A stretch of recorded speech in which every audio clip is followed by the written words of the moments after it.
Okay, Tara, so let's talk about the ending of The Miracle Woman, because I think to some people, possibly including yourself, it feels a bit tacked on. Yeah, it doesn't really make sense, right? We kind of have Barbara Stanwyck marching alone with the Salvation Army. David Manners isn't even in it. We just get a letter from him. All the conversations are happening with different characters. This feels like something the Hayes office replaced it with. So I did the deepest dive. The production code file is not available on this film.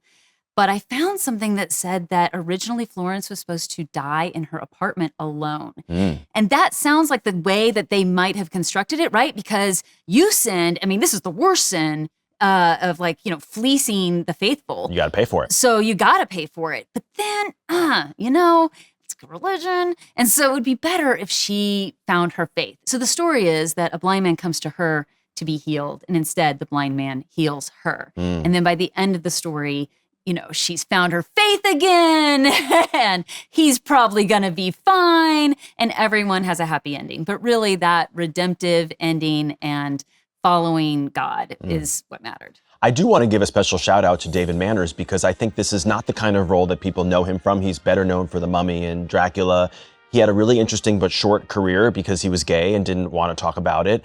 And when the code was in fuller effect and stars were not allowed to be gay in Hollywood, he kind of left the industry pretty early. But I think this was a really charming performance by him and in a genre of film that we're not used to seeing him in. Yeah, he's a complete charmer. He's great. And then there's also a few other moments that I think stick out to you. The chauffeur, some of the things that he does. Yeah, some birds be flying. Yes.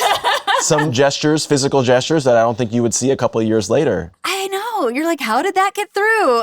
But pretty blatant. Exactly. And then, of course, we got to go back to that speech that Flo gives and saying that there is no God and telling that the congregation, they're all hypocrites. Yeah. It's really shocking stuff, especially for the era. Yeah, and I understand why it's in there because you need that for the journey of the character, but how extreme it is was what really surprised me. But Barbara Stanwyck can deliver it like nobody else. In the end, this movie was a flop, just as Robert Riskin, the playwright, refused to work on the screenplay because he knew that was going to happen. He predicted it, it happened.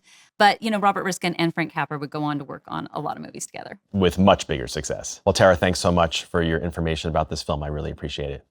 Coming up next is another movie from the 1930s that deals with the topic of religion, but it's quite different from this one. It's from 1938, starring Spencer Tracy.